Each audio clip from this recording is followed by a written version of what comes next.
بدھا جس کو گوتم بدھ کہتے ہیں، اس دین کا بانی، اس دین کا فاؤنڈر، اس دین کا موجد گوتم بدھ، اس کی تعلیمات، اس کی کتابیں آج بھی موجود ہیں، کتابیں جو دساتیر کہلاتی ہیں۔ گوتم بدھ کی کتابوں میں اخلاق زیادہ سکھائے گئے ہیں، تصوف زیادہ سکھایا گیا ہے، دنیا سے کنارہ کشی زیادہ سکھائی گئی ہے۔ جیسے آج بھی گوتم بدھ کے ماننے والے یہ کہتے ہیں، عیسائیوں میں جس طرح فرقے ہوئے اسی طرح بدھ مت میں بھی فرقے ہوئے۔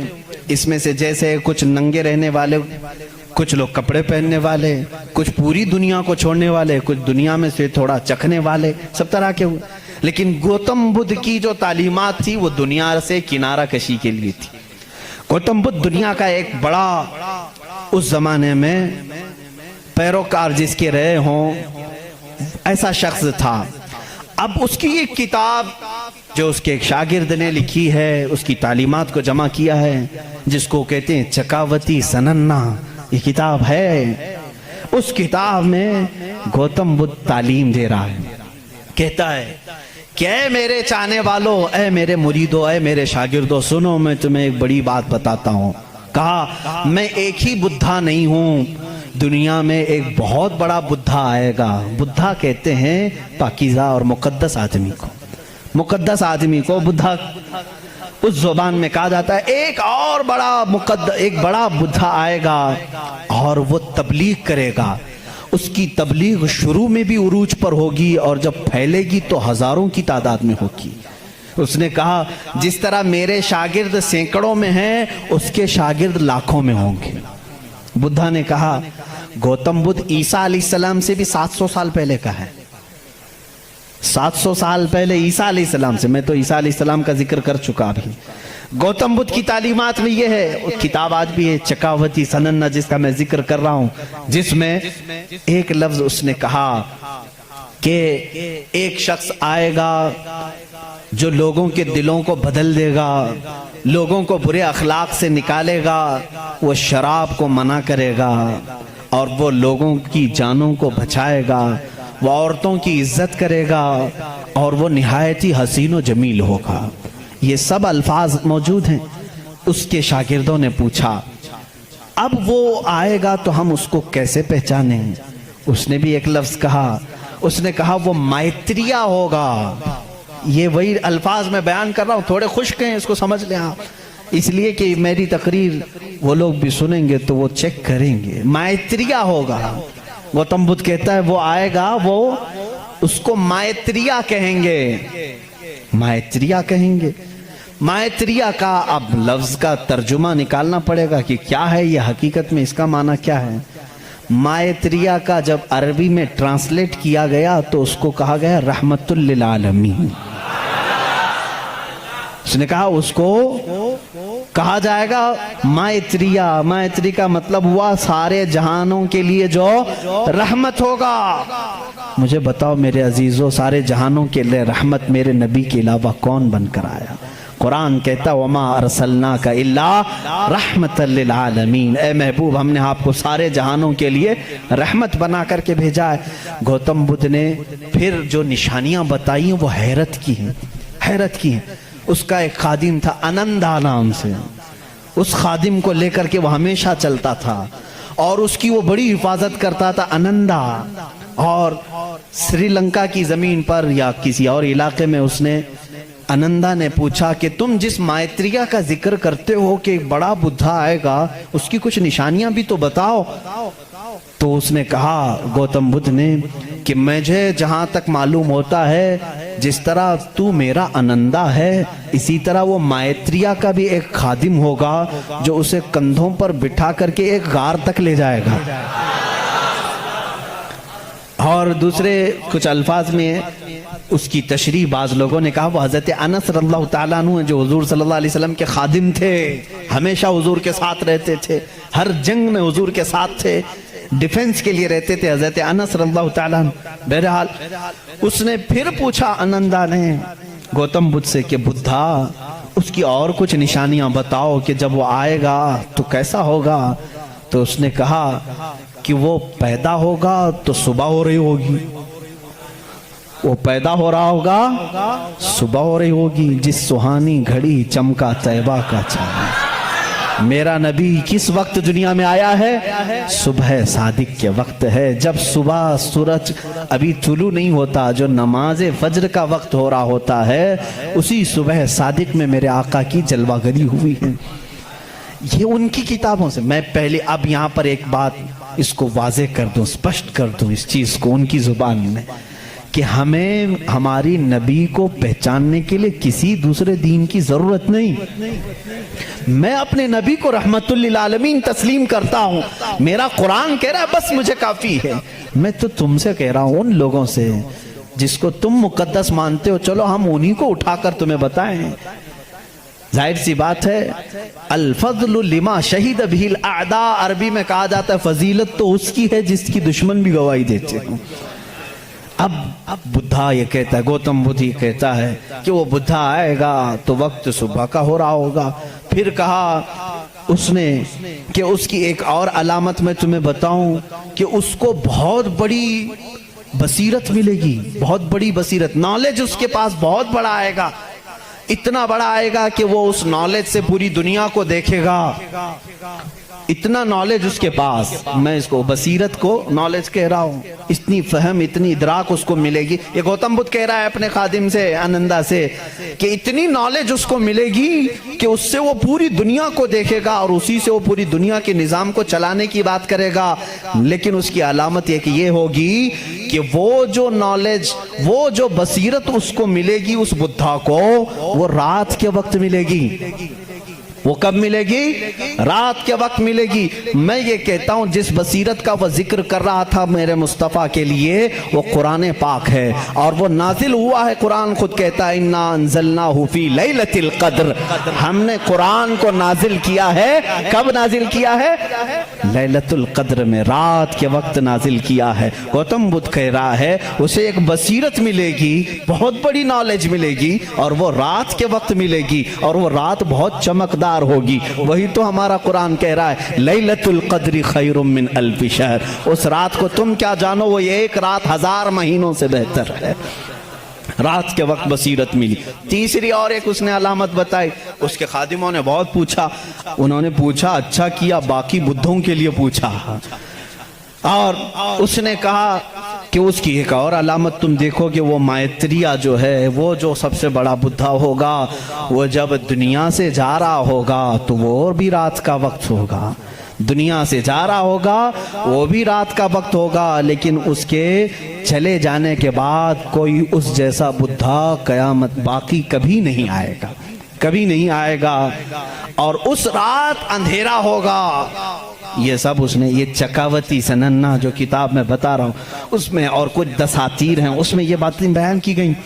اب میں آپ کو بتاؤں وفات رسول کے متعلق، میرے آقا صلی اللہ تعالیٰ علیہ وسلم جس وقت دنیا سے رخصت ہو رہے تھے، ماں عائشہ صدیقہ رضی اللہ تعالیٰ عنہا اس کی گواہ ہیں، وہ پیر کا دن تھا، شام ہو چکی تھی، رات کا وقت تھا، بعض روایات میں ہے۔ رسول کریم صلی اللہ تعالیٰ علیہ وسلم اس وقت نزع کی عالم میں تھے، حضرت عائشہ صدیقہ کے زانوں پر سر رکھ کر آرام فرما تھے، اور اچانک دروازے پر دستک ہوئی، اور حضور اکرم صلی اللہ علیہ وسلم نے فرمایا اجازت ہے اندر آ جاؤ۔ حضرت عائشہ نے کہا کون ہے جو اندر آ رہا ہے، اس حالت میں آپ کی تکلیف ہے ابھی؟ رسول کریم صلی اللہ علیہ وسلم نے فرمایا عائشہ یہ وہ آیا ہے جو کسی کے پاس جانے کے لیے کبھی اجازت نہیں مانگتا، وہ ملک الموت، صرف میرے پاس آنے کے لیے وہ اجازت مانگ رہا ہے، اور آج کے بعد پھر کسی کے پاس جانے کے لیے اجازت نہیں مانگے گا، میں نے اجازت دے دی۔ ملک الموت آئے، رسول کریم صلی اللہ تعالیٰ علیہ وسلم کی روح پاک کو نکالا، رب اعلیٰ کے پاس لے گئے۔ یہ حضور کی وفات کے آخری اوقات، وہ بڑے غمگین ہیں، میں پھر جذبات میں ڈوب جاؤں گا۔ حضور اکرم صلی اللہ تعالیٰ علیہ وسلم جب وفات پائے، حضرت عائشہ صدیقہ رضی اللہ تعالیٰ عنہا کو خبر ہی نہیں تھی اس چیز کی، وہ باتیں کرتے ہوئے مصروف تھی، حضور اکرم صلی اللہ تعالیٰ علیہ وسلم کے ساتھ باتیں کرنے میں وہ مصروف تھیں۔ اچانک صدیق اکبر رضی اللہ تعالیٰ عنہ حجرے میں داخل ہوئے، اندھیرا تھا، اندھیرا تھا۔ حضور اکرم صلی اللہ علیہ وسلم کے جسم اقدس کے پاس جیسی آئے، حضرت صدیق اکبر نے محسوس کر لیا کہ اللہ کے آخری رسول اب دنیا سے پردہ فرما چکے۔ آپ اپنے آنسوؤں کو ضبط نہ کر سکے، آپ نے انا للہ پڑھا اور سیدھے میرے آقا کے ماتھے کو بوسہ دیا، اور اس کے بعد روتی ہوئی آنکھوں سے صدیق اکبر نے کہا واللہ لن یجمع الموتین، اللہ کی قسم اب اللہ تعالیٰ دوسری موت کبھی آپ پر نہیں لائے گا۔ ایک موت آنی تھی وہ آ گئی، اے رسول اب دوسری موت کبھی نہیں آئے گی۔ حضرت عائشہ نے یہ سن کر کے فوراً استعجاب کا اظہار کیا۔ وہ کہتی ہیں اس وقت تک انہیں احساس نہیں ہوتا کہ یہ آقا رسول کریم صلی اللہ تعالیٰ علیہ وسلم دنیا سے پردہ کر چکے ہیں۔ حضرت عائشہ کو انہوں نے اٹھایا، میرے آقا صلی اللہ تعالیٰ علیہ وسلم کے جسم ناز کو جب انہوں نے سلایا، جانتے ہو یہ وہ رات تھی، یہ وہ رات تھی۔ حضرت عائشہ کہتی ہیں میرے حجرے میں حضور کا یہ آخری دن تھا، لیکن سوئے اتفاق کہ اس رات میرے گھر میں چراغ جلانے کے لیے تیل بھی نہیں تھا، چراغ جلانے کے لیے تیل بھی نہیں تھا۔ یہ روایت مشہور ہے۔ جس رات رسول کریم صلی اللہ علیہ وسلم کی وفات ہوئی وہ اندھیری رات تھی، اور اندھیرا کیوں نہ ہو جب سورج غروب ہو جائے، جب آفتاب غروب ہو جائے تو اندھیرا کیسے نہ ہو۔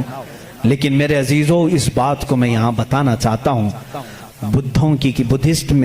بدھزم میں یہ بات بتائی گئی۔ گوتم بدھ نے یہ خود کہا کہ وہ مائتریہ آئے گا تو روشن ہوگا، جب وہ جا رہا ہوگا تو نہایت ہی اندھیرا ہوگا، روشنی نہیں ہوگی، لیکن اس کا چہرہ چمک رہا ہوگا۔ عزیزان گرامی مجھے بتاؤ جتنی علامتیں اس نے بتائی ہیں یہ میرے نبی کے علاوہ کس کی ذات میں پائی جاتی ہیں؟ اور بھی دیگر مذاہب ہیں دنیا کے، وقت نکل گیا۔ زردشتی مذہب جو مجوسی ہیں ان کی بھی کتاب ہے زندہ وسطہ نام سے، یہ فارسی کے لوگ تھے، ایرانی الاصل تھے، آگ کی پوجا کرتے تھے، ان کی کتاب میں بھی لکھا ہے، پارسیوں کی کتاب میں لکھا گیا ہے کہ ایک نبی آئے گا جو عرب میں پیدا ہوگا، وہ آگ کو بجھا دے گا اور کعبے کی طرف سارے لوگوں کے منہ کو موڑ دے گا۔ اس نے کہا اس وقت تک لوگوں کا قبلہ کعبہ نہیں تھا، بیت المقدس کی طرف منہ کر کے پڑھتے تھے۔ زندہ وسطہ کتاب یہ پارسیوں کی کتاب ہے جس میں یہ زردشتی مذہب کو مانتے ہیں، وہ اس میں بشارت دی گئی ہے ایک نبی آئے گا، عرب میں پیدا ہوگا، آگ کو بجھا دے گا اور سارے لوگوں کا منہ کعبے کی طرف پھیر دے گا۔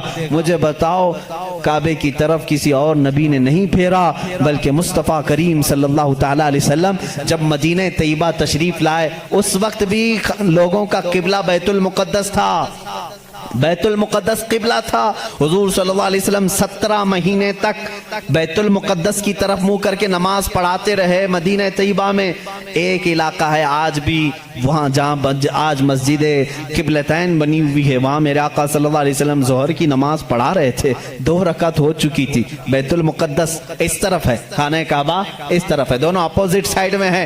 بیت المقدس کی طرف منہ کر کے میرے آقا امام ہیں، نماز پڑھا رہے ہیں، پیچھے صحابہ کی صفیں، 2 رکعت ہوئی تھی۔ حضور کے دل میں یہ خیال آنے لگا کاش ہمارا چہرہ کعبے کی طرف ہوتا تو اچھا ہوتا۔ بیت المقدس بھی افضل ہے، لیکن کعبہ وہ ہے جہاں میرے آقا کی ولادت ہوئی ہے۔ میرے آقا کا آبائی وطن حضور کعبے سے نہایت محبت کرتے تھے۔ اگر ہمارا قبلہ ہمارے چہرے کا رخ اس طرف ہوتا تو زیادہ اچھا ہوتا۔ یہ دل میں خیال کر کے میرے آقا آسمان کی طرف یوں دیکھ رہے تھے، کب؟ نماز کی حالت میں۔ 2 رکعت ہو چکی ہے، دوسرے پارے کا پہلا صفحہ ہے۔ رب تعالیٰ نے اسی وقت جبرائیل کو آیت دے کر بھیجا فَلَنُوَلِّيَنَّكَ قِبْلَةً تَرْضَاهَا۔ آیت کہتے ہیں قَدْ نَرَى تَقَلُّبَ وَجْهِكَ فِي السَّمَاءِ، اے محبوب ہم آپ کا آسمان کی طرف چہرہ اٹھانا دیکھ رہے ہیں، ہم انقریب آپ کے چہرے کو اسی طرف پھیریں گے جہاں آپ کی خوشی ہے۔ اتنی آیت ہی نہیں آئی، اتنی آیت نہیں آئی، اس کے فوراً بعد اسی آیت میں جبرائیل امین یہ آیت لے کر کے آئے فَوَلِّ وَجْهَكَ شَطْرَ الْمَسْجِدِ الْحَرَامِ۔ اے نبی دیر کس بات کی، اثر میں نہیں، ابھی آپ اپنا چہرہ کعبے کی طرف فرمائیں۔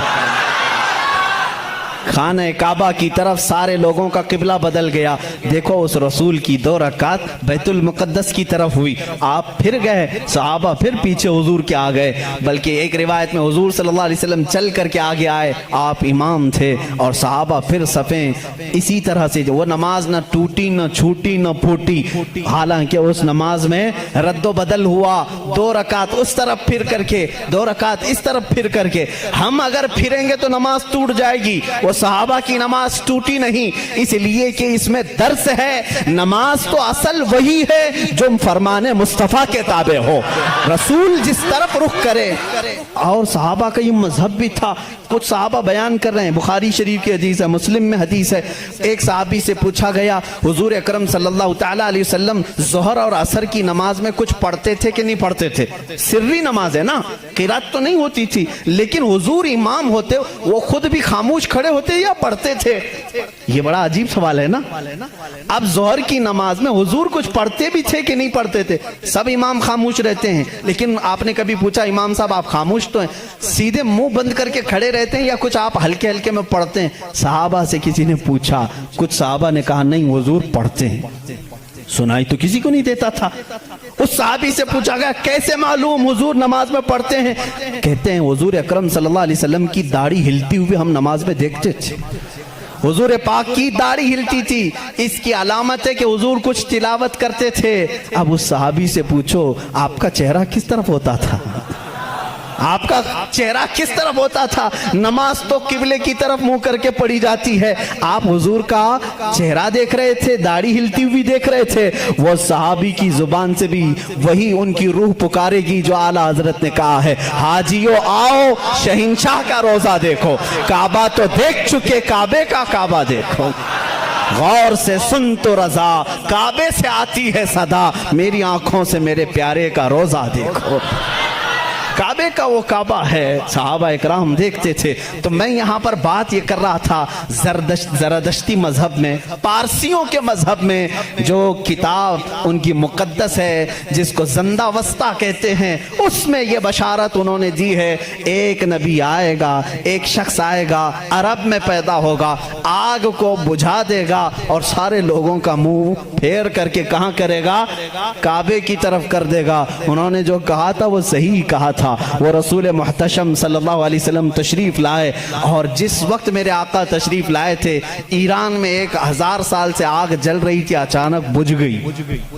آگ بجھ گئی. سارے کاہن اس دن پریشان تھے, اس آگ کو کبھی ہم نے بجھنے نہیں دیا تھا, آج کیسے بجھ گئی؟ وہی دن تھا 12 ربیع الاول کا, جب کسریٰ بادشاہ کے محل میں دراڑ پڑ گئی. جس محل کے بارے میں اس کا چیلنج تھا کہ اس کو دنیا کی کوئی طاقت گرا نہیں سکتی, وہ آج بھی موجود ہے عراق کے ایک شہر مدائن میں. لوگ کہتے ہیں کسریٰ کا محل, ہم دیکھنے کے لیے بھی گئے ہیں کئی مرتبہ. اس میں بیچ میں سے ایک دیوار ایسی ٹوٹی ہے کہ اندر سے آدمی جا آ سکتا, اتنی بڑی دراڑ ہے. بادشاہ اس محل میں بیٹھتا تھا, وہ ٹوٹی کیسے, پھٹی کیسے. اس نے بھی بلایا سارے نجومیوں کو, یہ کیا ہو گیا اچانک, کسی نے ہتھوڑا بھی نہیں مارا لیکن یہ ٹوٹ گئی. ایران میں ان سارے لوگوں نے بلایا, آگ 1000 سال سے نہیں بجھی تھی, آج کیسے بجھی؟ کسی نے پانی بھی نہیں ڈالا. دونوں جگہ جو نجومی جمع ہوئے تھے سبوں نے ایک ہی جواب دیا. ایرانیوں کو, پارسیوں کو یہ کہا آگ کوئی پانی ڈال کر کے نہیں بجھایا, کوئی تو ایسا پیدا ہوا ہے جو اب آگ کے لیے خطرہ ہوگا, آگ اس کے لیے ٹھنڈی ہو جائے گی, اور وہ آگ کے پجاریوں کے لیے ایک بڑا مسیحا بن کر کے, ان کے لیے دین کا ایک مبلغ بن کر کے آئے گا, ان کو آگ کی عبادت سے نکالے گا اور وہ کسی خدا کی عبادت کے لیے لے جائے گا. اس دن نجومیوں نے انہیں کہا. اور ادھر عراق میں کسریٰ نے جب بلا کر کے میٹنگ لی, کیوں دیوار کٹی, کیوں دیوار ٹوٹی, اس سے بھی انہوں نے کہا ہتھوڑا تو کسی نے نہیں مارا, لیکن ایسا لگتا ہے کہ دنیا میں کوئی ایک بچہ ایسا آیا ہے جو پورے لوگوں کے دلوں کو تبدیل کرنے والا ہے. ہم نے پڑھا ہے کہ اس کے آتے ہی عجیب و غریب باتیں ہوں گی. میرے عزیزوں, پارسیوں کی کتابوں میں واقعات موجود ہیں. اسی لیے اعلیٰ حضرت نے فرمایا جس دن وہ رسول پیدا ہوئے تھے ایران کی آگ بجھ گئی, کسریٰ کے بادشاہ کا محل دھڑک گیا, دیوار میں شگاف آ گیا, چر گئی. تو اے میرے لوگوں, اے میرے سنی بھولے بھالے مسلمانوں, تم اس دن کو ہلکا کیوں سمجھتے ہو؟ حشر تک ڈالیں گے ہم پیدائش مولا کی دھوم, حشر تک ڈالیں گے ہم پیدائش مولا کی دھوم, مثل فارس نجد کے قلعے گراتے جائیں گے. بات تو سمجھ میں آ گئی ہوگی نا. اکثر شعر خود نہ تھے راہ پر اوروں کے عادی بن گئے, کیا نظر تھی جس نے مردوں کو مسیحا کر دیا.